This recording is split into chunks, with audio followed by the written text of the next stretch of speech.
Welcome back to Tell Me More Stories Told As Podcast, the show where we like to really dig deep into the stories that, well, the stories that leave you wanting more. Yeah. And today, we're Yeah. going back to the 90s, the era of ripped jeans, flannel shirts, and a sound that, well, a sound that really shook the world, Oh, yeah. grunge. And at the heart of it all was Kurt Cobain, Yeah. the enigmatic frontman of Nirvana. Cobain's story, it's so captivating because Yeah. it's about so much more than just music. It's really about the raw power of You know, artistic expression. It's about the allure and danger of fame and the fragility of a soul that's just struggling to find its place in the world. oh, wow.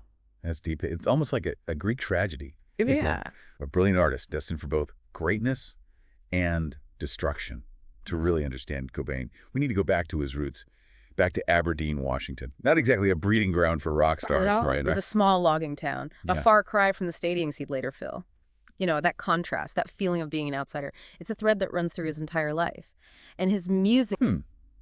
I see that. But there was something else brewing in Aberdeen, too. Right. A musical legacy that, well, that might have foreshadowed Cobain's future. That's right. His family.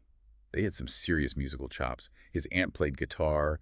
His great uncle was an Irish tenor who even appeared in a movie. And get this, his uncle's band, the Beachcombers, they actually played on the same bill as the Ventures. Wow. Talk about a family reunion. Yeah, it's as if music was woven into his DNA.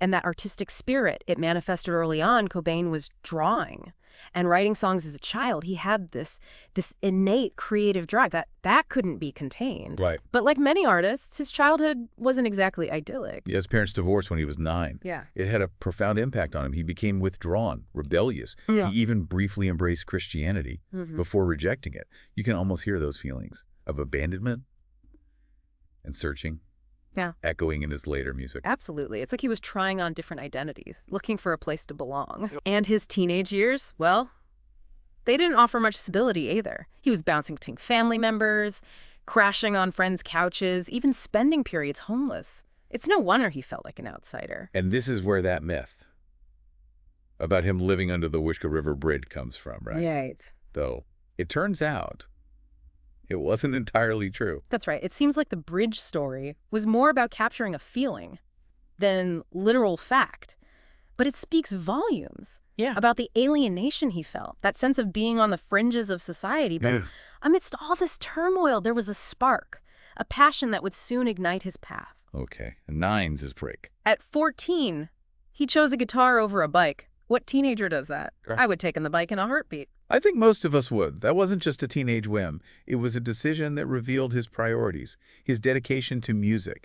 Interesting. It wasn't long before he was immersed in the music of Led Zeppelin, Black Sabbath, and of course, the Beatles, who he absolutely adored. If there was another genre, that would fundamentally reshape his musical vision. Yeah. And that's where punk rock enters the picture. Right, exactly. His friend Buzz Osborne from the Melvins introduced him to this raw, rebellious sound that seemed to speak directly to his soul. Yeah. Imagine hearing Black Flag or the Sex Pistols for the first time when you're a teenager. Yeah. And you're feeling angry, misunderstood. It was a revelation for him, a way to channel his frustration and energy into something powerful. Right. And speaking of the Melvins, they weren't just an influence. They were also early supporters of Nirvana, sharing the stage with them in those early grungy DIY punk clubs. Right. It was a scene that nurtured Cobain's raw talent and rebellious spirit. He found his tribe, his community of misfits and artists who embraced the unconventional. Yeah. But the Melvins weren't the only band shaping his sound. He was absorbing everything, from 70s hard rock to obscure indie bands. And then there's this pivotal moment, an encounter with a band that would change the course of music history. You're talking about the Pixies, right? The band he famously admitted to ripping off for Smells Like Teen Spirit. That's wild. Yeah. One of the most iconic rock songs of all time. Inspired by a band most people hadn't even heard of. I know. The Pixies' loud, quiet dynamic, their jarring shifts in energy, it unlocked something in Cobain's songwriting. Yeah. You can hear that influence all over. Never mind. Wow. It's a testament to his ability to absorb inspiration, to transform it into something entirely new. Yeah. So we've got this young, musically gifted, and somewhat troubled artist, soaking up influences like a sponge. It's almost like he was destined to create something extraordinary. He was. And he did. That's where Nirvana comes in, a band that would become the voice of a generation, a soundtrack to the angst and alienation of the 90s. Absolutely. But before they reached those dizzying heights, they were just three guys, jamming in a very unusual location. Ooh. Wait, what? Tell me they weren't practicing in someone's garage, like every other band. Well, not exactly. Their first jam sessions took place in Cobain's mom's hair salon. What? Really? Can you imagine the sounds coming out of that place? I can only imagine. It's incredible. It's so perfectly Nirvana. Yeah, right? yeah. Unabashed, unexpected. Well, You know. kind of awesome. So they're jamming in a hair salon, going through drummers like Spinal Tap. It's the classic underdog story. It really is. They were scrappy, driven, and hungry to be heard. Yeah. Their first album, Bleach, was released on the legendary Sub Pop label in 1989. It was raw, powerful, Yeah. and full of that signature grunge sound that would soon take over the world. It was like a sonic earthquake, wasn't it? Yeah. It shook the music industry, challenging the polished pop of the late 80s with something raw, authentic, and full of angst. It was just the beginning. They were on the verge of something massive, a cultural phenomenon that would change the face of music forever. Oh, yeah. But for Cobain, that fame would come with a price, a weight he wasn't prepared to carry. Right. Yeah, Bleach was definitely a sign of things to come. But the band's real breakthrough came with the arrival of Dave Grohl. Dave Grohl, the seemingly unstoppable force of rock and roll. His drumming definitely brought a whole new level of energy to Nirvana. Was that the missing ingredient? Yeah. You know, the thing that propelled them to superstardom? Well, it's hard to say if it was the only ingredient. But Grohl's drumming was the perfect complement to Cobain's songwriting. And Novosilic's bass lines, he brought this ferocious power and precision that gave their sound a whole new dimension. And then in 1991, they released Nevermind. And the rest, as they say, is history. Nevermind was a game changer. It wasn't just a successful album, it was a cultural phenomenon. Right. Suddenly this band from Seattle, with their raw sound and angst-ridden lyrics, they were everywhere. MTV couldn't get enough of Smells Like Teen Spirit. Oh, no. And teenagers around the world, they were trading their neon colors for flannel shirts and ripped jeans. Yeah, it was a crazy time. It's amazing how quickly they went. From playing small clubs to headlining stadiums, it must have been a whirlwind for them, especially for Cobain. He always seemed uncomfortable with the spotlight, didn't he? Yeah, he did. He craved authenticity and connection.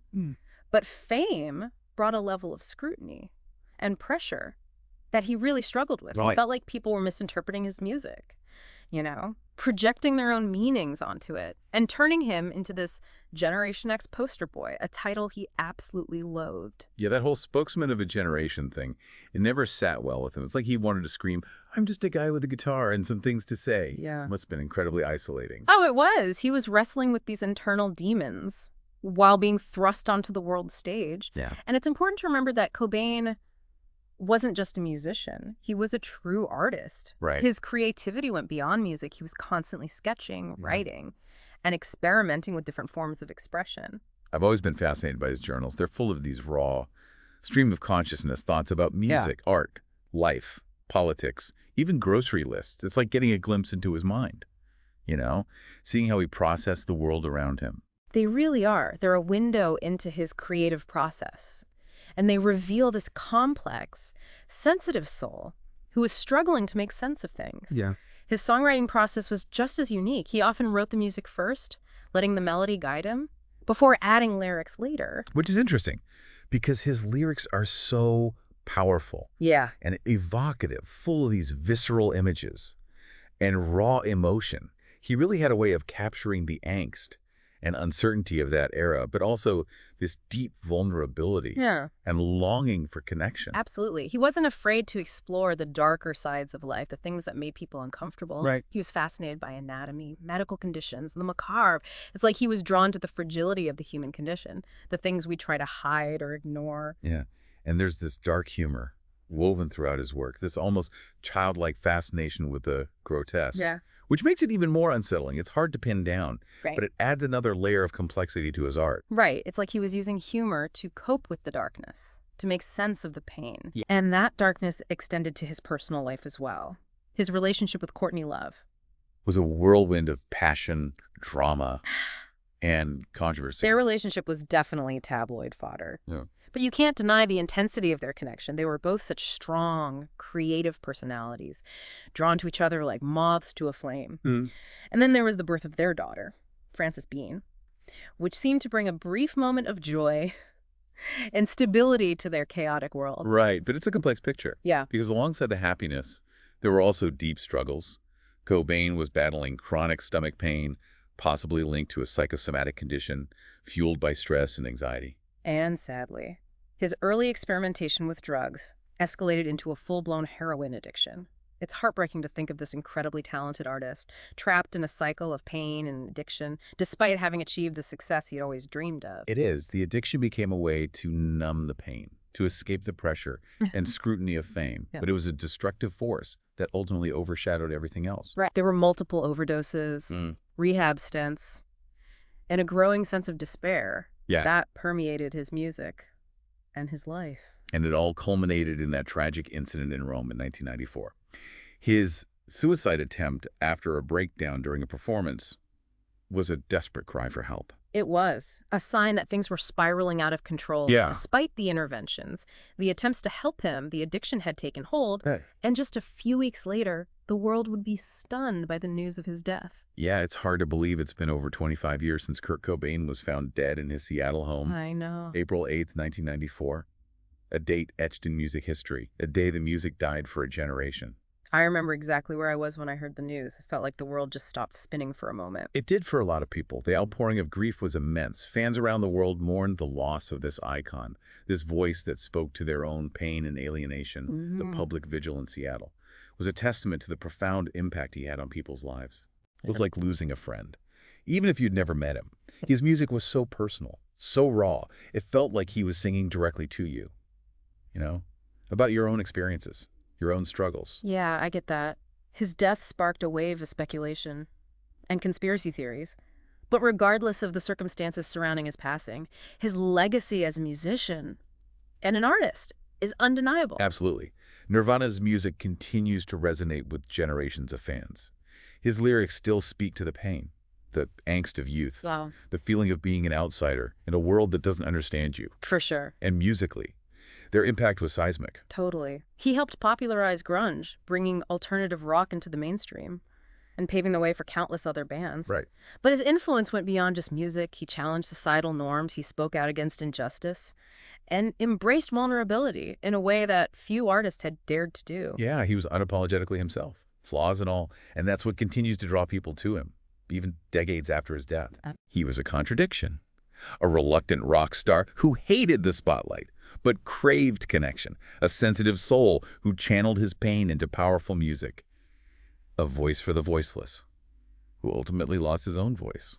That's a really good way to put it. So what can we learn from the life and death of Kurt Cobain? Yeah. It's a story that reminds us that even the brightest stars can burn out too quickly. It's a cautionary tale about the importance of mental health, the dangers of addiction, and the pressures of fame. Yeah. But it's also a testament to the power of art, to connect us, to heal us, and to make us feel less alone. It makes you wonder, what if he had lived? What kind of music would he be making today? Would he have found peace? It's impossible to know. That's fair. It's a question that lingers. Yeah, it does. I think he would have continued to evolve as an artist, to push boundaries and challenge expectations. Maybe he would have moved away from the grunge sound, explored different genres, collaborated with other artists. He was constantly searching, constantly growing.